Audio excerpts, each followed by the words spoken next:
Hey guys, just want to welcome you to Mindful Healing. Today we're very excited. We have our medical director at HCANA, Dr. Brady, who's been in the industry a very long time. And also to my left here is Allie, also hosting today. But yeah, we're excited to kick things off and get it started. Yes. All right. You want to start? Well, sure. I feel like there's so many directions we can take it in. I kind of just want to hear from Dr. Brady, like what drove you specifically to get into the addiction field and to want to do it at the level that you do and help so many people.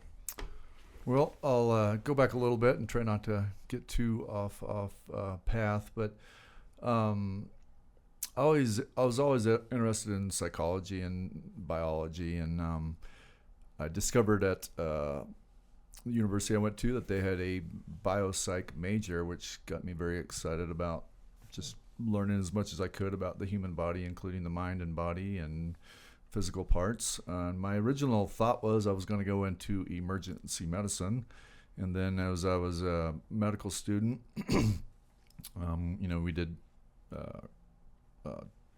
rotations in multiple different disciplines, and my family lived in Topeka, Kansas, so I thought, well, I'll just go visit my brother and my dad, and I'll complete a month rotation at the Menninger Clinic, which was a very prestigious psychiatric institute that had been in Topeka for a long time. So I set that rotation up, and they put me into addiction, and I would, as a student, I would go and join in on groups and listen to what they had to say. And, a lot of physicians at Menninger were pretty top-rated instructors, and they were all awesome. And I just really fell in love with just how they taught and how they talked to people. And, at the end of that rotation, I remember, talking to my wife, and I was like, wow, I really like this stuff. I'm like, you get to know people really well and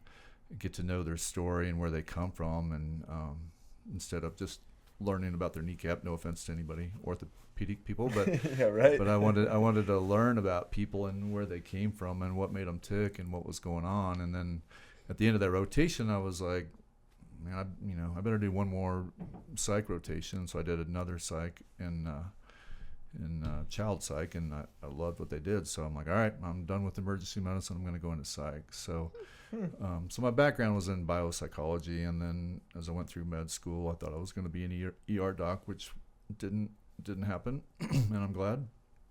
And got into psych. So Yeah. So you Go ahead. So you didn't choose necessarily to work in addiction. It kind of just was like in your hands. That at rotation really kind of imprinted my brain because I love the science of it. I love the behavioral component of it. And I just thought it was fascinating. I remember even before that, even when I didn't even know what I was reading, I would read about addiction and how our brains worked, even though I didn't even know half of what they were telling me. But I just thought it was very interesting, and that really kind of sparked my interest in trying to figure out what's going on. And even prior to that, like even when I was in undergraduate, I was what they called a home health aide. I don't even know if we use those terms anymore, but I would stay with people overnight to make sure they were safe. And I remember taking care of a man with Parkinson's and taking care of a man with Alzheimer's, and I always thought, this is really interesting stuff, and why is their brain working that way, and what's going on. So Yeah. all those things. So all those things together is what really got me interested in psych. And then I had multiple family members with alcoholism, and my brother struggled with a lot of things, and that really sparked my interest, because anytime there was in my brain, if there's a problem, I want to research it to death and figure out what's going on, and see if I can maybe help a little bit. So Yeah, and there's nothing like the emotions that come from a family member either. Yeah. You know what I mean? Dealing with that right now, my brother. Yes. Yeah. And I was a major enabler, so I'll just admit to that. So it's part of it. Like how do you it's tricky as like I could see how parents can be very tricky, or for me, like with some family members, it's tricky not to be until you know, like, you know, the proper ways of handling things. Well, people don't realize that they're the one doing. Yeah, no, you love this person, so you're trying to help them. They think it's helping. Yeah. I was making things worse, as I discovered later, but Yeah, well, yeah. Sometimes, you know, if you live a little bit more prosperous and you don't have a lot of struggles that people in addiction do, you know, I would feel a little bit guilty that I didn't have that going on, and that I should, you know, be more generous and try to help people get out of that. But yeah, no, that makes sense. I think you definitely chose the right path, or the path chose you. You've made a pretty big impact on not only helping with the addiction issues, but also training a lot of nurse practitioners out of college, physician's assistants. Talk to me a little bit about that experience. And I don't want to jump too far ahead, but because how long ago was it when you were going through college? And I don't want to put you. It was like 2 years ago. Yeah, a couple years. A couple years ago. I don't know how you accomplished all this in a couple years. Yeah, it's like 2 to 3 years, I think, if I remember right. No, I was on the 6-year plan in undergraduate. My kids like to bring that up frequently because my daughter's done in 3.5 and my son was done in 4. So they need to remind me that I'm a little slower, apparently. Yeah, but you paved the path. Yeah, I paved the path. That's where right. they can do it in half the time. But I also reminded them who paid for that. But anyway. That's correct. Yeah, you paved the path. I paved the path. So I got out of med school in 1998, and then I got out of residency in 2002. Practiced in Kansas for about 5.5 years, and then wanted to move south, and Party Hospital wanted to open up an addiction or detox unit, and so that was another big step forward in learning about buprenorphine, and cause, you know, I've been writing that since 2007. Wow. So I don't know, I guess I'm on around 25 years, I believe. So Yeah, hard to believe amazing. how fast time goes, but Yeah, it really is. Do you feel like over the years you've had times to where you're kind of feeling stagnant and having to like re-engage and get passionate about it again, or is it just all kind of been passionate the whole time? I've always enjoyed. I really, truly have always enjoyed.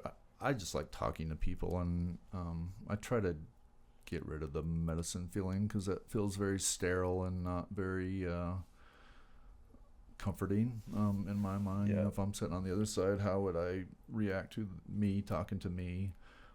So I always really wanted people to know that, you know, physicians and clinicians, we're people too, hopefully, and have empathy and compassion for human suffering. And but, you know, most providers, probably no matter what your field is, you're going to have compassion fatigue if you're not taking care of yourself.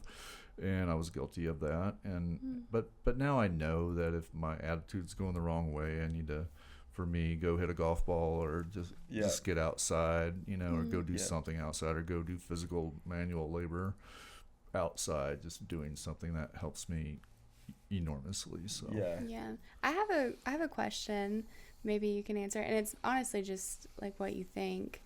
And I do a lot of our social media, so we're gonna try to do this debate thing, and I was curious what you think about. This is gonna be good. Yeah. I was curious what you think about addiction, and if you think it is anyone can be an addict, or if it runs in families. All right, well, good question. So I don't call anybody addicts, and I don't call anybody alcoholics because, you know, as I talk to lots of people, I'm like, when I go down to Walmart and say, is the word addict and alcoholic, is that a positive or negative connotation? How would you view that? And I've never done this, but my guess is it's a negative connotation. Oh, 100%. So, yeah. So I'm like, and, you know, I'm like, you can call yourself whatever you want to call yourself, but, you know, I've talked to a lot of people, and I'm like, that doesn't bring feelings of comfort and soothing by calling yourself a name that has a negative connotation. And so I don't call anybody that. Gotcha. And part of, you know, I'm like, if you have COVID, do you say my name's Brady COVID? Or if you have high blood pressure, do you say my name's Brady high blood pressure? Like, no, that's a really good point. But addiction, do you think it's more You're saying hereditary, or hereditary, or anyone? there's definitely a hereditary component. There has to be a little bit. If somebody's looking at my family history, even if you didn't know anything about medicine, they're probably like, you probably ought to stay away from alcohol. Yeah. Because it's a long chain on both sides. So yeah. Same with my family. Yeah. I have a large family, and I'm the only one with my parents, and then all of my other brothers and sisters are step. And it's crazy because they Step or half? Or half, sorry. yeah. Half. And they all have issues with addiction, but I've never had it. So I've always wondered if it had something to do with that. Well, personally, I always tell people alcohol and drugs and gambling and whatever your addiction is not the problem. Your problem is pain, is what you're trying to numb. Yeah, that's one of the first things you talk about a little bit in the book too. Yeah, that was interesting. But anyways, go ahead. I tell any client, patient I'm talking to, like, you've taught me a lot. I'm not going to pay you, but you've taught me a lot. And I've listened to what people are telling me, and there's very common patterns and pathways that people go through. It's not the same story, but it's very similar stuff, and it's usually something that's causing significant pain early on. I'm like, core human fears are fear of rejection, isolation, not being liked or loved or appreciated, bullying, racism, divorces, deaths, lots of painful stuff. And I'm like, I don't know about you, but they didn't teach me what to do with that when I was growing up. And friends of mine are educators, and friends of mine are educators. I'm like, have you guys ever thought about like having classes about how to deal with painful stuff that shows up? Because my guess is if you could at least start talking about it and getting it out, then you're not stuffing pain, which most people in addiction, that's what they've been doing. And they can't, usually by early 40s, they can't keep stuffing it. They don't have the energy to continue to stuff it, and it's going to come out in ways that aren't helpful. But anybody's capable of doing things that aren't helpful to cover up pain. And I think you can be addicted to many things, not just drugs and alcohol. We spend a lot of times on substances, but there's a lot of behavioral stuff as well. And if people are really honest with themselves, if you're honest, you're probably like, I probably don't need to be doing that many times, or watching that many times, or whatever. But it's just all how different people cope with it. Yeah. I feel like too, since like the social media era, since the technology era has kicked, society as a whole has had more mental health issues. It feels that way. And those are like some of the addictions that a lot of young people have, is just like scrolling through TikTok. That's a serious addiction. It is. Where they're getting a ton of dopamine released over and over again, especially in a young person's brain. And I feel like that's unfortunately setting up some of our youth to understand that as life. Whereas when I was growing up, you just go play in the dirt outside, or like you go knock on your buddy's house. You can't knock on your buddy's house next door now. Yeah. You like call their mom to make sure everything's okay, and everyone's comfortable with it. Yeah. I was speaking with a therapist actually, and she told me this, and I've never been able to forget it, about how she said she's really worried about this generation and how they read people's emotions, because they're on a screen talking to their friends and over the phone, but whenever they get to real life and they're talking to someone, they can't read if you're happy, you're sad, or they just don't know. Yeah, and I mean that's concerning, because that's if I can't identify what somebody else is feeling, you probably aren't going to want to come to me as a doctor, because you're going to feel like you're not connected and I don't like you. So, but yeah, I mean absolutely, and and I don't know if there's studies out there, but my guess is social skills aren't going to be what they used to be. And job skills, and learn how to, if you're doing anything in public, I hope you have some sort of social skills to engage people. Otherwise, you're probably not going to be real good at whatever you're trying to accomplish. But that's so interesting. We don't know what it's going to be like yet. No, we have because no clue. It's such a new generation. Big experiment. And I feel like it doesn't matter who you are or what your family line is. Anyone could get addicted to drugs and alcohol. Gambling, pornography, anything, everything, porn. It could be anything. like things that you get addicted to that really affect your life in a negative way. It's like one of those things when I get up in the morning today, I feel so blessed that I have the life that I have. And it's like, but it requires so much work to have it, to get there when you've been so low into addiction. And it's just, I wish there was a magical pill you could give addicts to where it really worked. And a lot of people, I think, when Suboxone came out, they kind of thought that was one for a while for opioid addiction. What are your thoughts on that?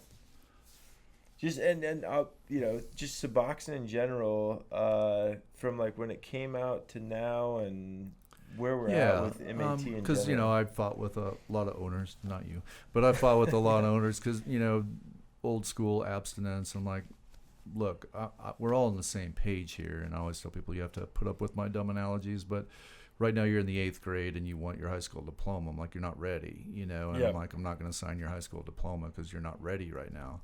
So, and I'm always the last person to jump on a new drug as a panacea, and this is I'm like the last one. I'm like, I want to see it with 500 people before I'm even going to have an opinion.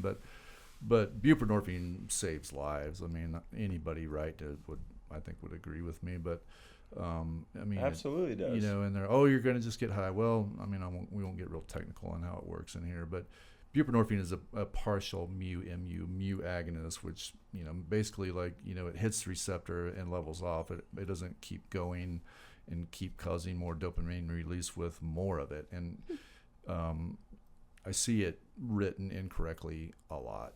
Take 16, take 18, take all at once. I'm like, no. I had a doctor one time in the early days that he was just like straight to 24. And it's like, so we did have arguments, right? Because it's like, doc, I got clients that are drooling while trying to do clinical. Like, we want to stay around like the 8 to 12. What's the matter with that?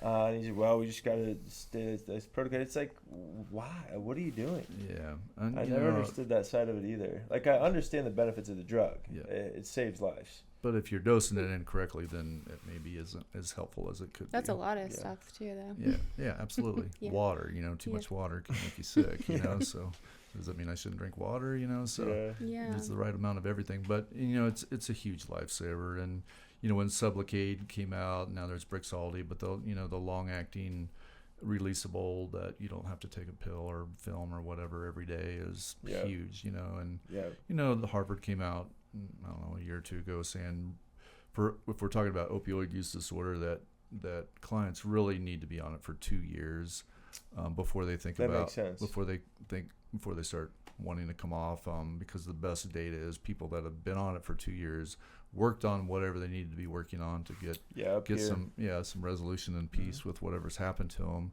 get into good habits, good self-care habits, and then slowly come off, and the Sublocade will take 3 to 4 months to completely dissipate even after your last shot. So like that's the greatest taper schedule of all time. 100%, just naturally kind of does it. And I guess that brings up a really good point, because that's another question I had for you. Was that like the biggest part of recovery that we've kind of seen? I want to get your 2 cents on this, though, is having all those life dynamics, like having healthy relationships with your kids, having healthy relationships with your passions again. And I feel like, when you're on the right dose of that in the beginning, you absolutely can rebuild all that. You can have your career back and all these other things.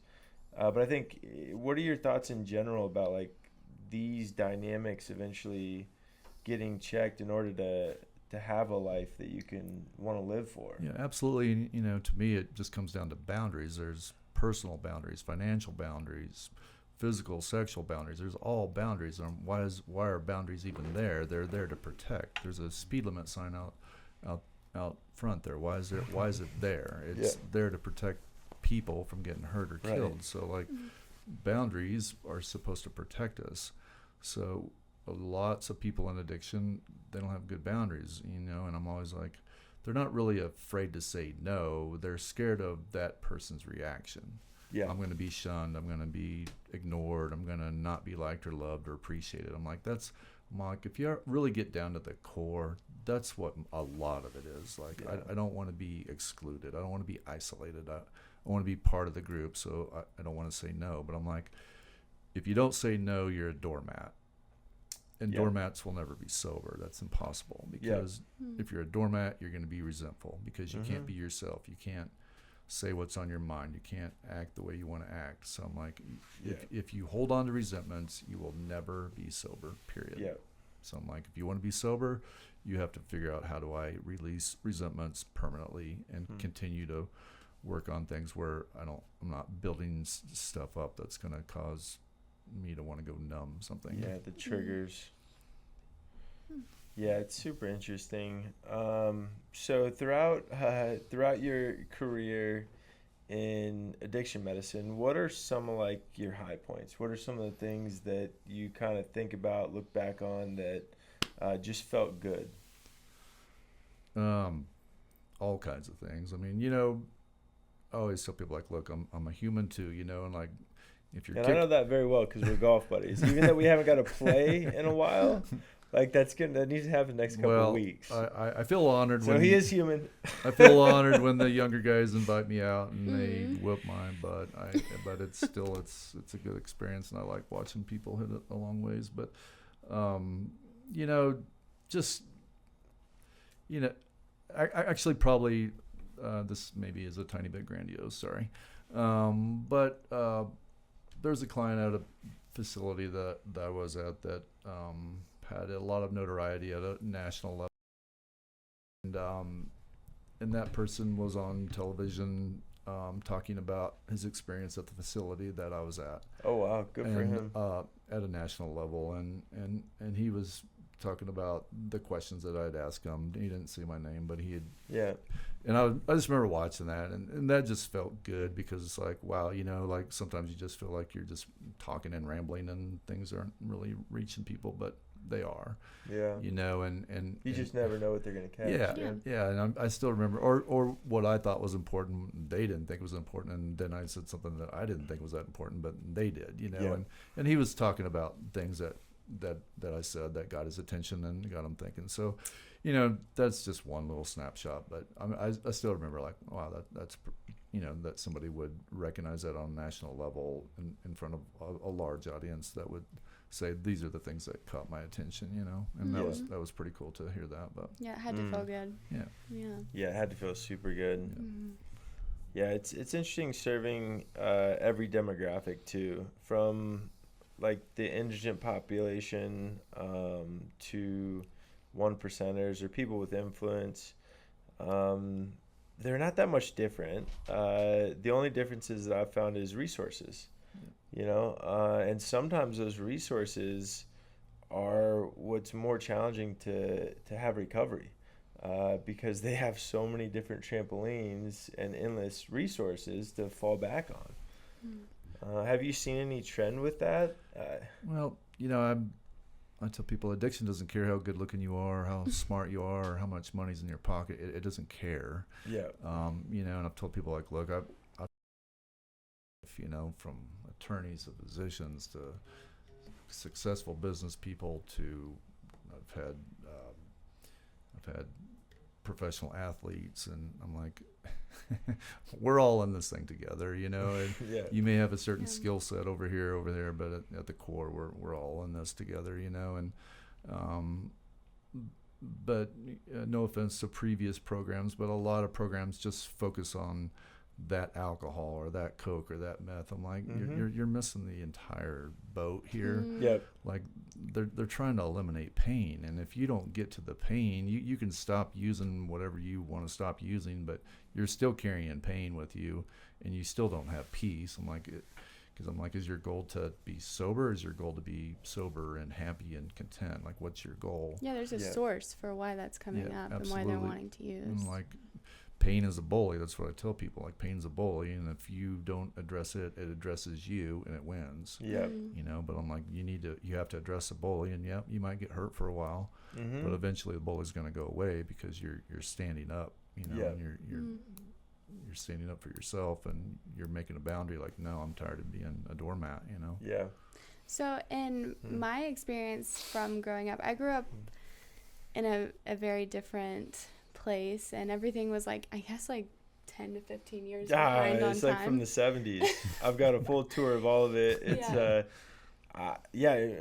little farm, a lot of similar things to when I was growing up, maybe even like my grandmother's era.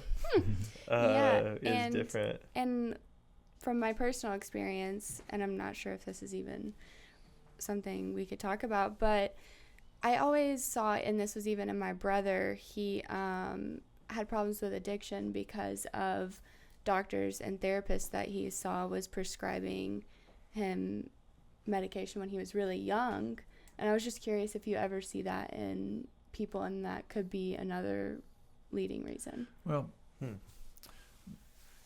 that could go a lot of different directions, but it's a great question, though. Yeah, it's a very opinionated question. It is, and universally. And he had problems with, like when he was young, they prescribed him Adderall because he was very, Yeah, data actually shows that prescribing stimulants for ADD at that age does not increase addiction into adulthood. So. I actually believe that. But the thing, like, I had an addictive nature. No matter, like, I was going to be an addict and then have to work. You're not an addict, but go ahead. But well, yeah, right. I'm very much in recovery, and just a human. But no, the thing is, like, so, like, I had friends that were prescribed Adderall and it didn't affect them negatively. But the first time I tried it, I was like, that's a little bonus. Like, I have to have this. Yeah. And what happens if I take two? Yeah. I think that's probably similar with your brother. Yeah, and I was just curious if it was, that was my brother's path and he was going to going into addiction, or if it could have played a role into it. Yeah, if you're looking at data, then no. Okay, that's good to know. But, sorry, my brain's just thinking about 18 pathways right now, but I mean we know that there's dopamine transport problems, and how the brain works. We're not even close to understanding how everything ties together, but excuse me, but I mean ADD is extremely common in people that are suffering, and opiates, meth, coke, alcohol, and weed, those are very, very common substances that are used with ADD. And if you listen to people's story, like, if you have trained ears, you'll quickly pick up on that they have trouble focusing or staying dialed in, and I need something exciting to get me dialed in, and that's a huge pathway into doing stuff that it's going to have consequences, Yeah. And but I've had that conversation 1,000 times too. Like, that's another, like, oh, you're going to prescribe stimulants, aren't they just going to go abuse it? And I'm like, it's possible, or their brain has what they need and they're not looking for anything else. Yep. So, I'm like, there's always the right amount of everything. Like, Americans are kind of bad at, like, globalizing, like, well, that didn't work, so it's bad for everybody. I'm like, stop, like, yeah, where was the dose? Were they taking it right? Were they doing stuff that was making things worse, or still using? I'm like, if you're using anything, you can't even comment on whether that had any effectiveness or not, because Well, how is there a way for people to take it correctly if you just know they're always gonna overuse it? Well, I mean, for if we're talking about ADD and stimulants, if somebody's abused a stimulant, I'm not gonna I'm not writing Schedule 2s. I'll use Quelbri or Wellbutrin or Certera or Cymbalta or something. But I'm I always laugh a little bit. And do you think that's consistent for doctors? I mean, I can't comment on other people's prescribing practices, but if I'm training somebody, I'm like, think about what you're doing and how this is impacting people, and people are like, oh, you just prescribe. I'm like, no, in my brain, I'm thinking about 35 things before I write that, and I love that. And what not that I get things right every time, but if you take a good history and you listen to people and you explain things well, the the chances of meds working are a whole lot higher. Yeah. And I was like, look, I'm sorry, I'm a nerd, and you just have to put up with me. But I explain things to death because I'm like, I want you to know as much about this as humanly possible. Right. Because if you don't know, then all these other fears start creeping in on what's this doing and what's my long term. I'm like, read everything there is and learn everything about it, because the more you know, the better. Yeah. Yeah. Yeah, I'm scared of medication. I won't take anything. Oh my so gosh, yeah. I won't even take She will Tylenol not. or anything. But I'll laugh too, and not for you, but like, I'm like, well, you'll use cocaine and fentanyl and methamphetamine, but you won't take Lexapro.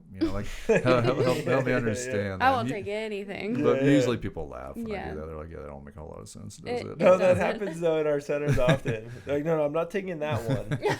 But I had no problem shooting dope like a month ago. Shooting stuff. I don't even know what it was or where it came from, and I'll That's inject crazy. it. But I'm like, Yeah, Yeah. just from like growing up, I guess I'm traumatized from Yeah. medication, but it's so cool to hear like the way you're talking about it, and like it's honestly making me understand it more, I guess. So yeah, and like I spend my entire days talking about fear, because like I don't, once I learned I don't want to be a prisoner for fear, and what do I do to get out of that? Like, it just opens your life up, and you can actually start enjoying things and not being scared to lose something or whatever people worry about. I'm like, Yeah. what? Just a tangential point, but every fear is based on losing a comfort.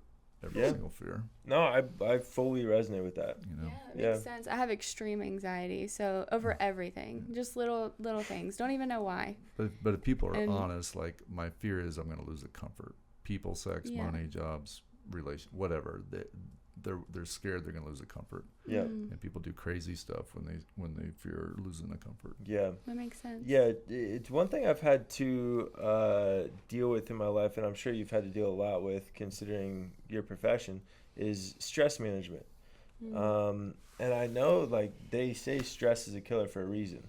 It's like, well, yes, addiction's a killer, but so is stress. And in my reality, stress within the professional realm, it can be worse than addiction if you don't watch it closely. And the problem with that is most people, including myself, are not good internal interpreters of how much stress you have, and that's another dumb until it analogy. kind of pops a little bit. Dumb analogy that I'll use with people. I'm like, let's pretend you're going down the highway at 60, and then you decide to go. Of course, none of us would do this, but now you're going 70, 75. Like, when you first go to 60 to 75, you notice you're going a little bit faster, but 20, 30 minutes later, it didn't feel any different than 60. Right. Until you see somebody readjusted. with blue lights, then you're reminded that I'm going a little bit faster than I need to be. I'm like, stress is the same. It's the exact same thing. Your levels continue to rise. You'll feel it initially when you take that extra job. Yes, my wife, I'm listening to you. Or, that extra whatever that's causing stress in your life. You notice it at first, but then now your baseline's elevated. And I'll draw out a graph. I'm like, if you want to be, when you get to 10, you're in panic mode. Yeah. And your brain flips through the Rolodex to quickly tell you what you need to be doing to get out of this pain. And I'm like, if you want to be sober, you need to keep your levels like 3 or 4, because now you have a lot of resilience from 3 to 10.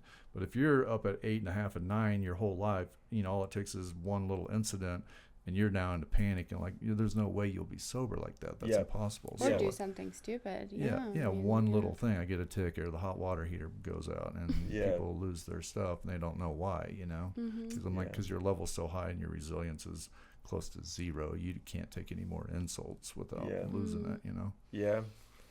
Yeah, and I don't know, it's something you touched on a little bit too, on how you keep saying, but it's just like, for me, it's getting out, taking advantage of a nice day, playing golf, hanging out with friends, going on hikes. Yeah, so I was about to say, it's definitely your distressor. That's your second. Oh my gosh, second wife is golf. Yeah. I never have to ask twice in my house if I can go play, because she knows the result is that I'll be happier when I come back. Yeah. Even if I didn't play well these days, and that took me a lot of maturity to get to. Like, even if I don't play well, but I got to play, like, I'm happy. Absolutely. I'm glad my arms and legs are still kind of working, and sometimes things line up and sometimes they don't. And, I think you and I probably both like golf because it just parallels life a lot. Completely. You can do everything right and suck.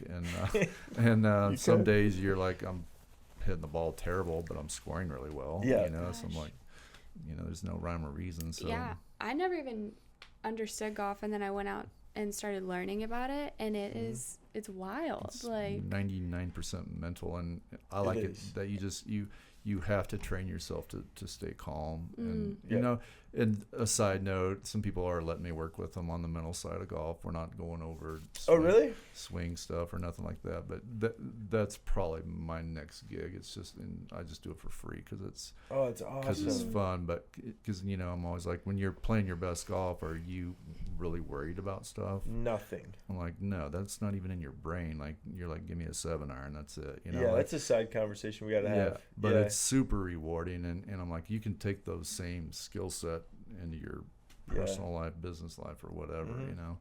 Because I went through my own process too, and my wife's like, don't you ever get mad? I'm like, sometimes, but like, if I choose to be angry with whoever cut me off, I'm handing over my peace and happiness to that person or that event or that situation. I'm like, I got tired of giving it away, because if I give it away, I'm miserable, and now I'm probably going to do something that's not very helpful. So So I'm like, don't give it away, don't keep your reactivity down, because you're unloading your energy on something that's stealing from you. So and you have choice.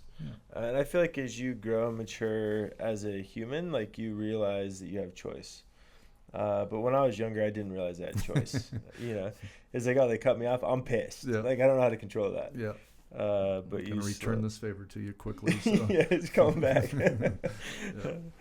But I don't know. I guess I'm curious because I want to use your brain power within this field and understand, like, where do you think the addiction field's going? I have some people that have helped me get going or been investors or whatever, and they're always asking, like, so what about within your business could change to where we wouldn't need treatment centers anymore? We wouldn't need detox centers. But what are your thoughts on that? Back to what we were discussing a little while ago, unfortunately, it's a painful world, no matter who you are, how much money you have, or how smart you are, or how good looking you are, you're going to experience pain. And, this needs to start in high school. We need to figure out, to at least, at the very basics, at least know how to access somebody that can help you unravel whatever's you're starting to stuff. A lot of traumas are happening to people with very undeveloped brains because they're whatever age, the male brain, no comment from you.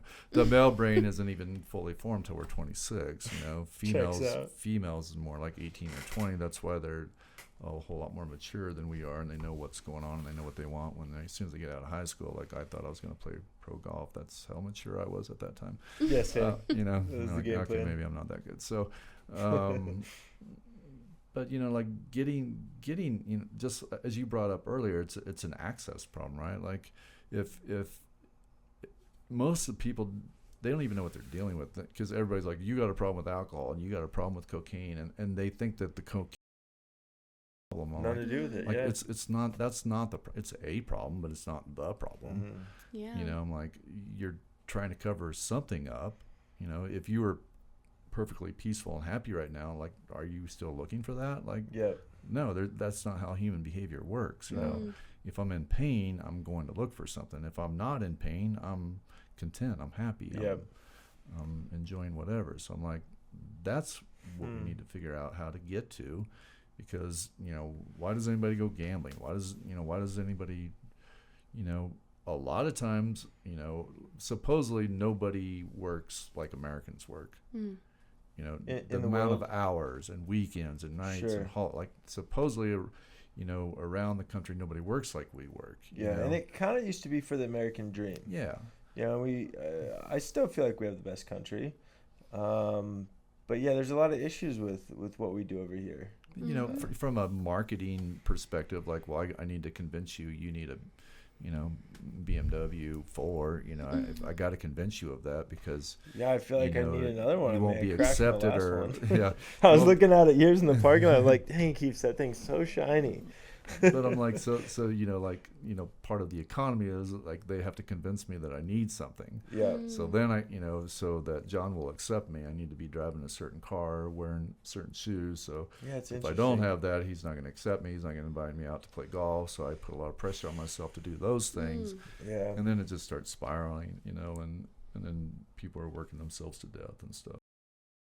We're all about balance, and supposedly whatever, $75,000-$80,000, whatever, Yeah, I think making it's more slightly than up that. now. I think it's It's like around smidged 90 up a little now. bit, Yeah, yeah. I think it's up. But like anything past that It doesn't equal more happiness. Yeah, but, it doesn't. But that's not how we grow up, right? Like, well, the more money, the more the happier you are. If you make this to this, well, that means more happiness, and That's so crazy. that's what was embedded in me for sure. Not but me, it's I not was the true. opposite. It's No, not, you got the opposite. So I was yeah, the complete you opposite. got all you need is the I was, farm. yeah, my parents taught me like that's not what you need at all. Money doesn't even matter. Like if we're poor but we love each other, that's what matters. And that's beautiful. that's how I grew up. Well, I tell all guys, and I'm like, if guys are really honest, women are a lot smarter than we are. Yeah. And they're a lot more mature. I'm like, if you think about the arguments you had your wife, you were probably being selfish because you wanted something that you probably didn't really need. Sure. And I'm like, but women, you know what? Guess what? They won't shove your nose in shit. They'll help you, but guys like, well, I told you, and I'm right and you're wrong. That's our testosterone making us extra stupid. Yeah, we always got to me too or one up. Yeah. It's like, oh no, my issues are way worse. I have to humble you, and you have to admit to me that I was right and you were wrong. Yeah, females are just they don't do stronger. that. Yeah, they're just like they're very calm about it. Like, You guys are hyping me up. Yeah. All females, really. No, I tell all It's women, I'm fact. like, you're Just smarter than we are. Just accept it and help We're us. definitely 'cause hyping you up though. we need your help, so just be patient with us. Yeah. And also just being in the field, and I haven't been in it long. I've been around addiction my whole life. I've noticed that a lot of it is people needing to heal their childhood trauma. Yeah. Like a lot of things that happened to them when they were small, Just and dark stuff. just super dark stuff. And it's like this little person inside of them is screaming for help. Yeah, absolutely. And I'm like, I'm not sure if there's a story that I haven't heard, and Sure, probably not at this point.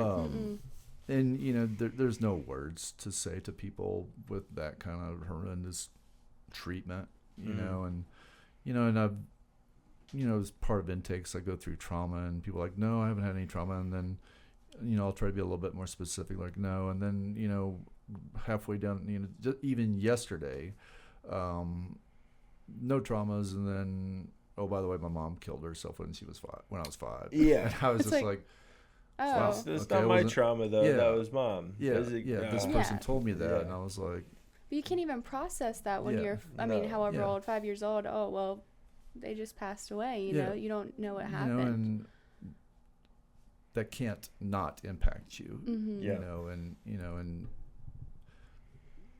and that person is in addiction right now. Is that the only reason? No, but Yeah. but he needs, highly likely he needs to open that folder and get in there. And I always tell people, sorry, you're gonna get your butt beat for a while. Doesn't feel good, but you got to open that folder up and start working on that stuff, because it will take your life away from you if you don't. Yeah. From what you've seen, Doc, do you feel like trauma has, I don't know, like reverse equity, to where like you have your first traumatic event, right? And then it compounds. And due to the trauma of that event and the issues not being able to, because when you're a kid, you don't realize, and I had a bunch of trauma as a kid, but I didn't know it was trauma. Yeah. But I'm just like, from what you see, talking and seeing a lot of cases and everything, do you feel like it's compounded? Like, so you have your trauma, and then you can't deal with that, so then your brain kind of produces more and more trauma. Yeah, or at least you're more susceptible. I'm like, another dumb analogy, but if I got 6 nails in my arm and you put another 5 in my right arm, it hurts, but In the same kind of spot. yeah.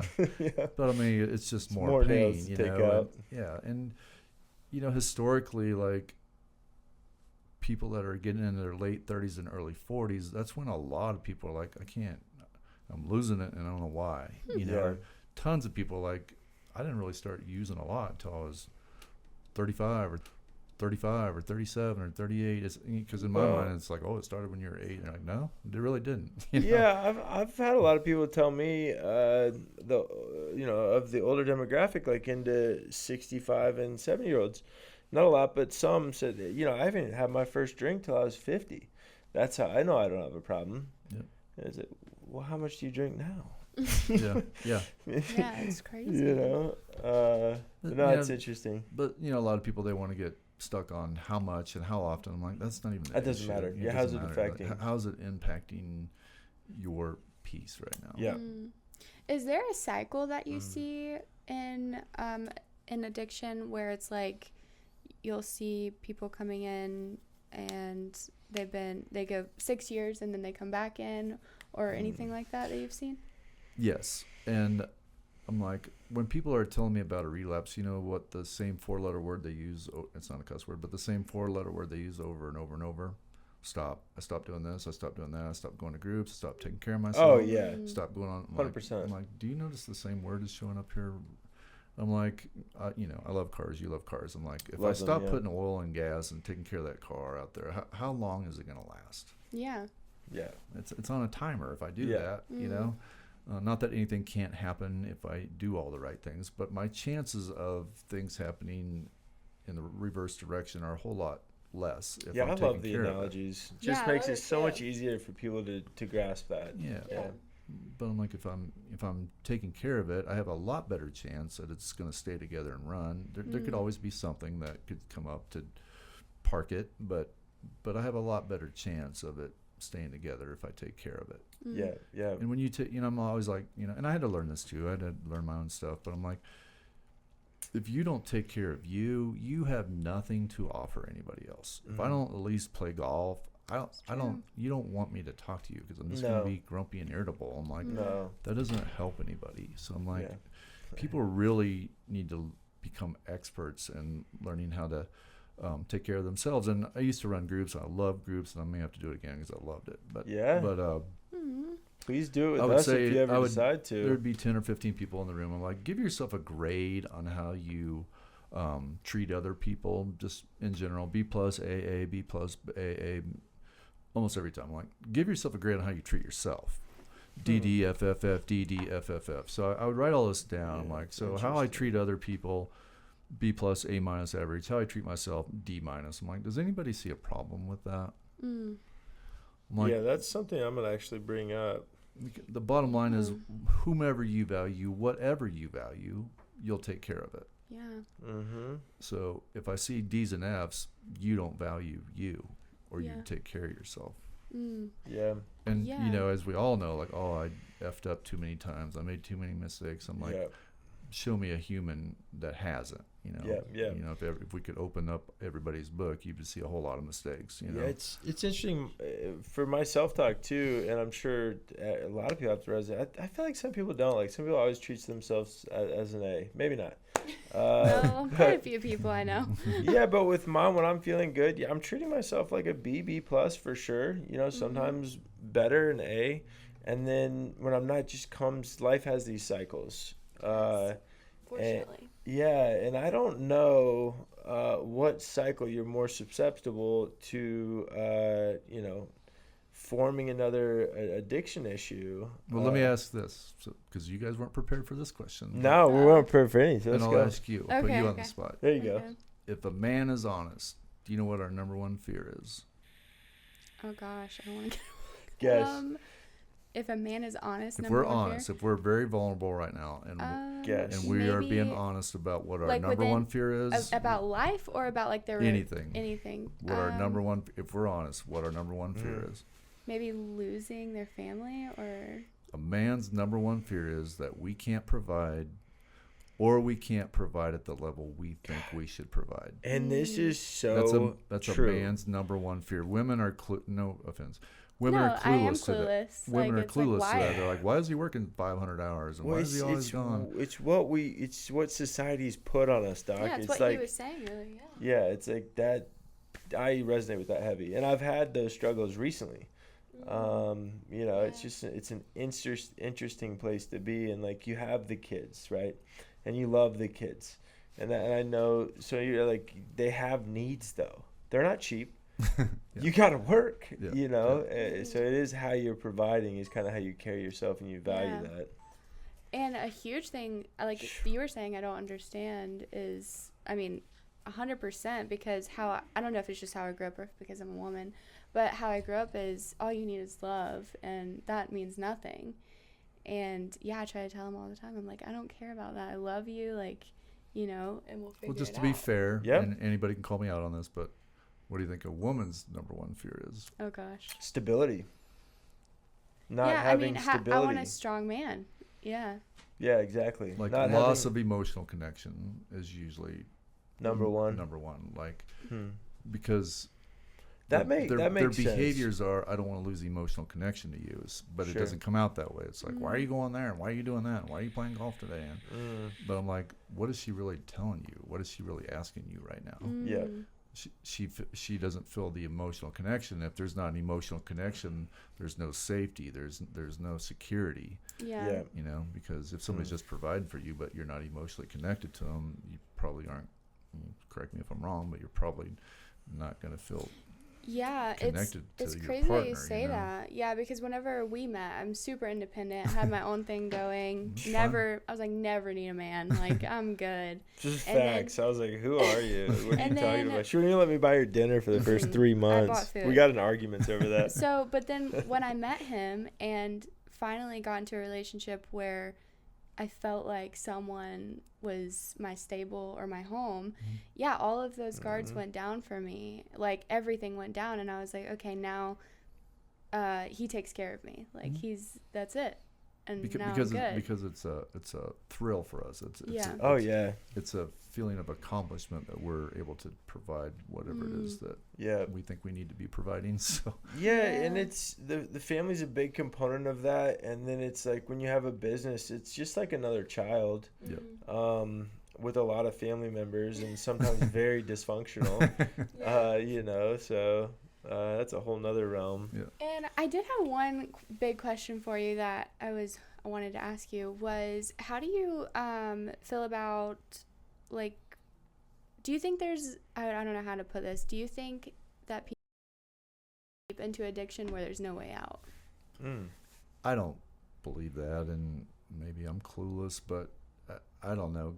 God made me to be a stubborn German, and I just don't give up. I don't know it. Playing sports, like negativity, like until like when I was growing up, just never even entered my mind. Like it never entered like I would fail or you're not gonna hit a base hit to win the game. It just never crossed my mind. It was just I didn't even know that was an option. And so instead of I think to me, I tell people like, look, God said this guy's really stubborn.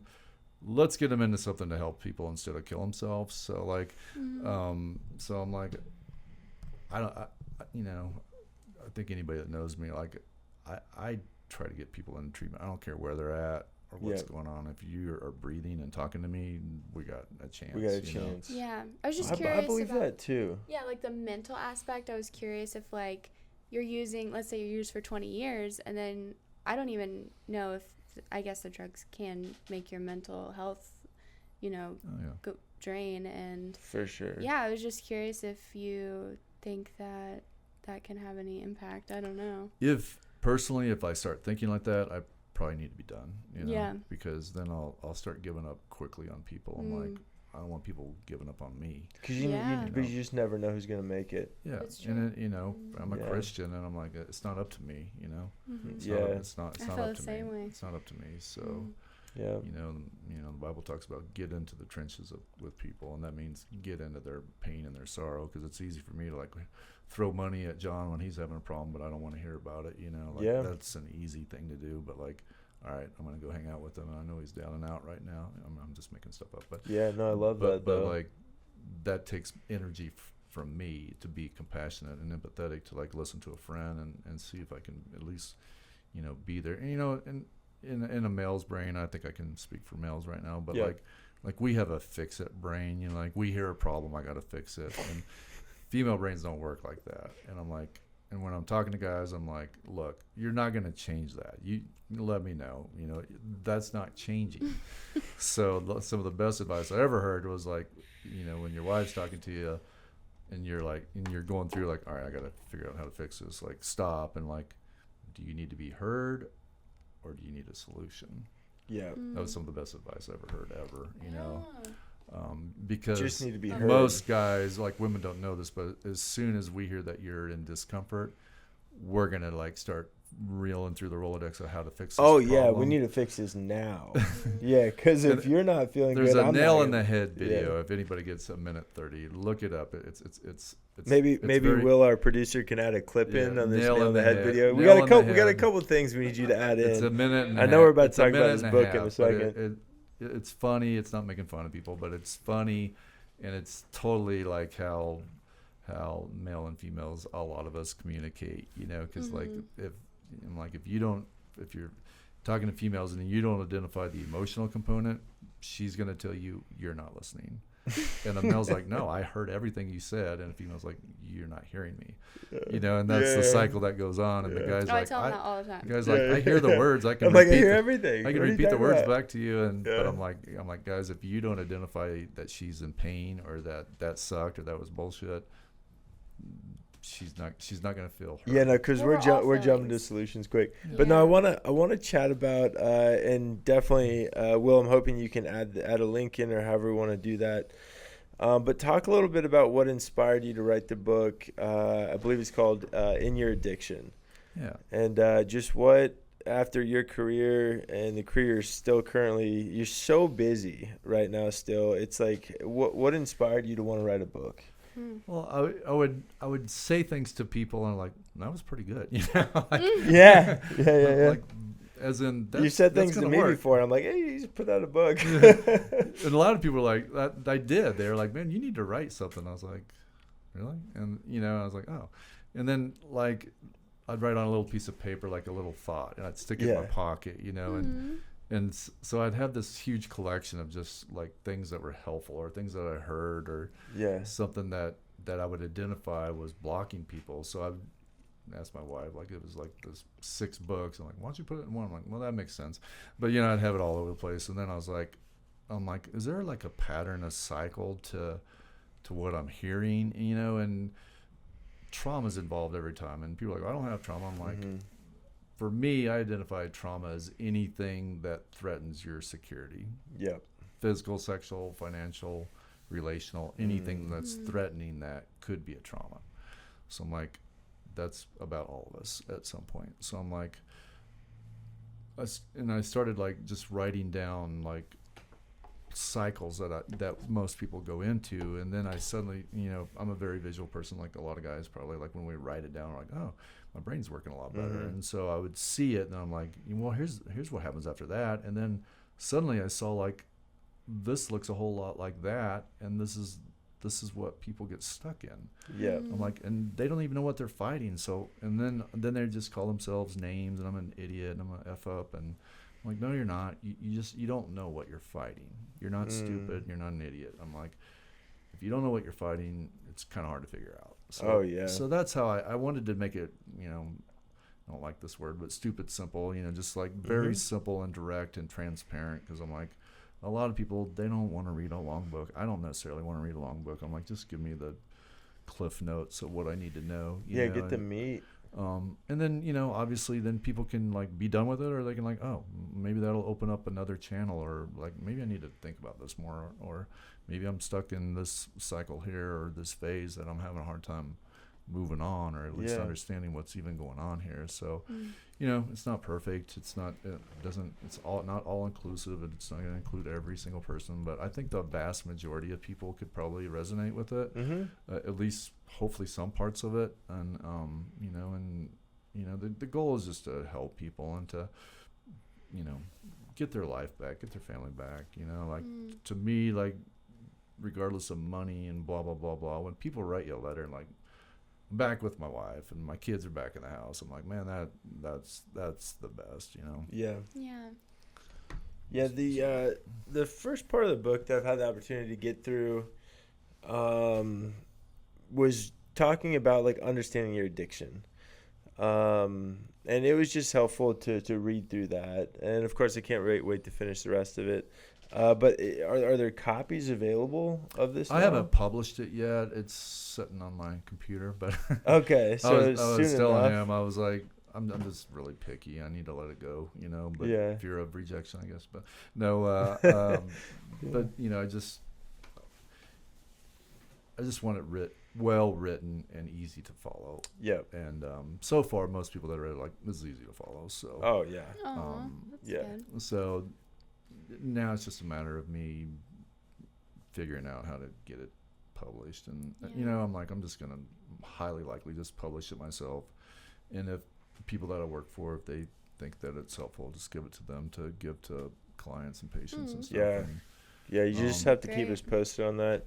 and I'm even curious. maybe making a workbook, where, because I don't know, to me, like if I can just like follow stuff and get it Workbooks are written down. helpful. Yeah. I went to a center back when I was 22, 23, and there's a lot of workbooks, and they're actually extremely helpful.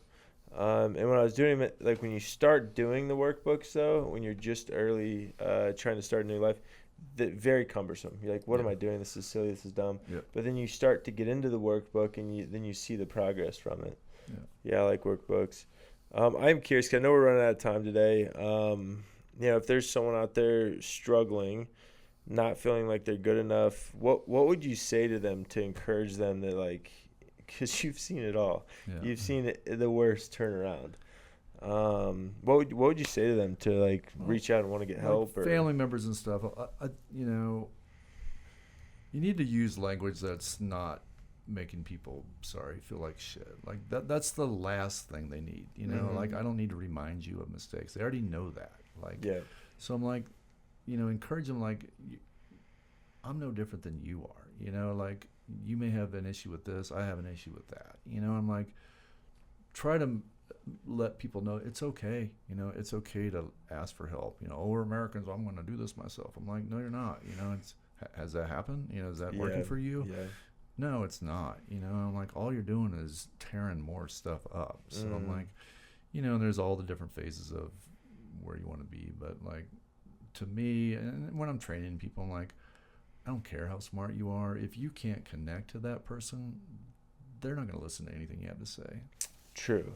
Very So true. I'm like, And that's what I'm always telling my folks that help with business development or outreach or admissions. It's like, you can sell our programs all you want, but if you do that prior to making a human connection with them, there's no point in them coming. Yeah. I know we have great programs, Yeah. great medical, great clinical, very, very good programs. But if you don't make that initial connection, they're going to come without faith.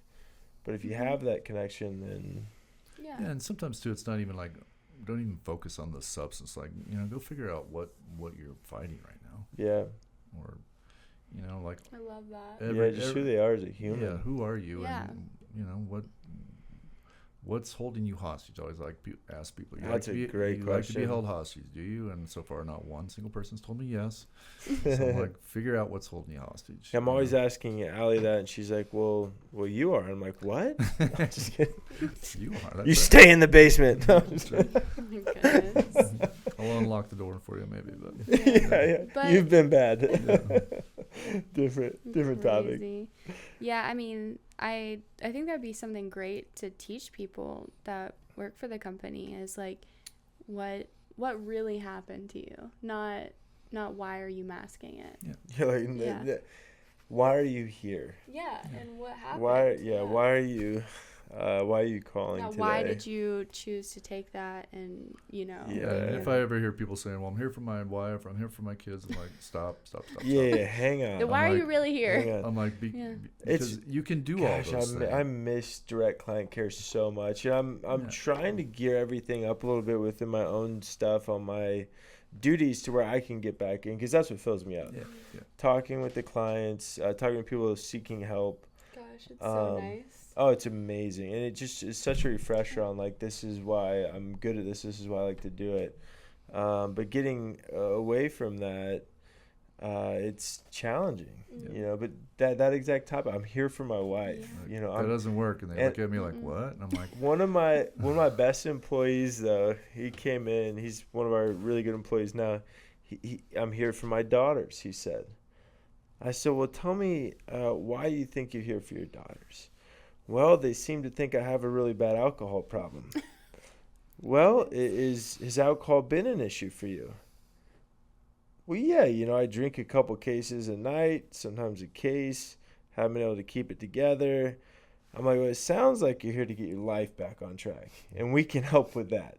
We can't help with, we'll help as much as we can with your family dynamics and everything, but it sounds like that's why you're here. Yeah. Those are the funnest conversations, because a lot of times what they're trying to tell you is we're fine. They are, yeah. Yeah, we're not willing to open fine. up. But really, they're protecting their shame is what they're doing. 100%. And learning a skill set to pry the door open without making them feel worse, I think is an enormous skill set, that took me a little while to figure out how to talk to people like that. Yeah. Because sometimes we get very logical. Well, here's the problem, and this is what you need to do to fix it, because that's a male brain talking. Especially doctors, right? And that's a lot of other fields, too. Yeah. It's like, hey, this is the exact problem. We're going to do surgery on this, and you're good. And then you're good. So this is what you need to do. And that doesn't work in this field. So. No, unfortunately not. It's just such a creative field. Yeah, it is. I get to, actually, after we finish here today, I get to go talk to a client. You going to Oasis? I am. I'm actually going to see the clinical team today. That's so cool. Yeah, so we are going to try something new where instead of taking videos of clients and trying to get their stories, I'm going to try to start writing blogs about them. Even if they want to be anonymous, and trying to help on a different level about what happened, and then just trying to get them to realize you are a human and what happened to you. You didn't ask for it. Yeah, and it was just what happened, and we can get over it. And writing about them, I think, could help so many people. Oh yeah. If people, I know we're running out of time too. Yeah. I feel like there's so many more questions I could ask, Doc. So hopefully we can have you back in a couple months, 3 months, whatever it is. And you can make time for us. I know you're super busy, so I appreciate you making time for us today. Yeah. But yeah, coming in here, I had 20 questions, and I got to maybe a couple of them. And some of them are just some things I really want to know your thought pattern on is are there natural remedies that could serve as MAT better than what pharma's giving us right now? And some of these different other theories I'd be curious to pick your brain on. But yeah, I'm super. Let's do a whole nother podcast soon. Yeah, let's do it. I like picking your brain. Me too. Well, thanks for having me on. Appreciate it. Yeah, thanks for coming. We appreciate it.